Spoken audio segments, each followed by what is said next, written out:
আমরা শিখব পরাবৃত্তে উপকেন্দ্রের স্থানাঙ্ক নির্ণয় করতে হয় কি করে। আমি সরাসরি একটি কোশ্চেন তুলে রেখেছি এবং এই কোশ্চেনটা আমি সুন্দর কিছু শর্টকাটের মাধ্যমে সহজে সলভ করা যায় এবং সময় কম লাগে সেভাবে দেখাবো। পরাবৃত্তে উপকেন্দ্রের স্থানাঙ্ক অর্থাৎ এস নির্ণয় করতে পারে এখান থেকে। এই ধরনের প্রশ্ন আসলে সাধারণত অনেক সময় লাগে। এই ভিডিওটি শেষ পর্যন্ত দেখলে তোমার সময় বেঁচে যাবে। চলো প্রশ্নটি সমাধান করি। এই ধরনের প্রশ্ন আসলে প্রথম শর্ত হচ্ছে আমরা শীর্ষ কি করে নির্ণয় করতে হয় তা বের করব। পরাবৃত্তে শীর্ষ নির্ণয় কিভাবে সহজে করতে হয় আমি একটা শর্টকাট ভিডিও দেখিয়েছি, তোমরা না দেখে থাকলে ভিডিওটি দেখে আসবে, ডেসক্রিপশন বক্সে লিংক দেওয়া থাকবে। প্রথম কাজ পরাবৃত্তে শীর্ষবিন্দু নির্ণয় করা। লিখছি শীর্ষবিন্দু। শীর্ষবিন্দু নির্ণয় করার জন্য শর্টকাট y এর মান আমি সমীকরণে বসিয়ে দেব। সমীকরণটি সমাধান করলে আমরা x এর একটি মান পাই 3। দ্বিতীয় এই শর্টকাটের রুলস ভালো করে বুঝো। এই সমীকরণে আমরা তার উপরে স্কয়ার দেখতে পাই y, এটা y এর মান, এটা x এর মান। এরপরে আমরা পরাবৃত্তে a নির্ণয় করে নেব। এরপরে আমাদের দ্বিতীয় কাজটি হচ্ছে ফোকাস অর্থাৎ a নির্ণয় করা।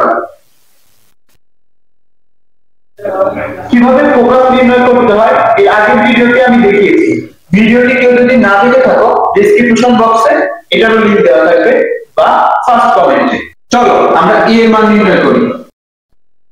ভিডিওটি বেশি ব্যাখ্যা করব না, কারণ এর মান তারপরে শীর্ষবিন্দুর মান এগুলো নির্ণয় করার আমি শর্টকাট ভিডিও আমাদের প্লেলিস্টে অলরেডি আপলোড করেছি। তো কেউ যদি দেখে না থাকো আগে এই ভিডিওটা দেখে আসবে।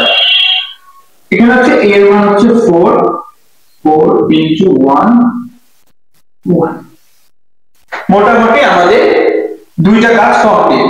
এরপরে আমরা s এর মান নির্ণয় করব। s এটা হচ্ছে y এর মান, এটা হচ্ছে x এর মান। আমরা এই সমীকরণটা সমাধান করে শীর্ষবিন্দু নির্ণয় করে নিয়েছি। এরপরে আমরা সমীকরণের দিকে একটু খেয়াল করি। আমাদের সমীকরণে কোন চলকের উপরে স্কয়ার আছে? y এর উপরে। তাই আমাদের এই শর্টকাটে y এর মান সেম থাকবে। y এর মান কত? 2। x এর মানের সাথে a এর মান যোগ করে দিতে হবে, অর্থাৎ এখানে যে মানটা হবে সেটা হচ্ছে x plus a। এর মানটা হচ্ছে এখানে বসবে।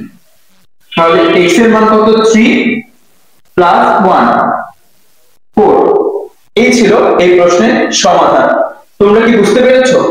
চলো আরেকবার রিভিশন করে দিই। প্রথমে এরকম একটা সমীকরণ দিয়ে বলা থাকবে যে পরাবৃত্তের উপকেন্দ্রের স্থানাঙ্ক নির্ণয় অর্থাৎ s নির্ণয় করতে হবে।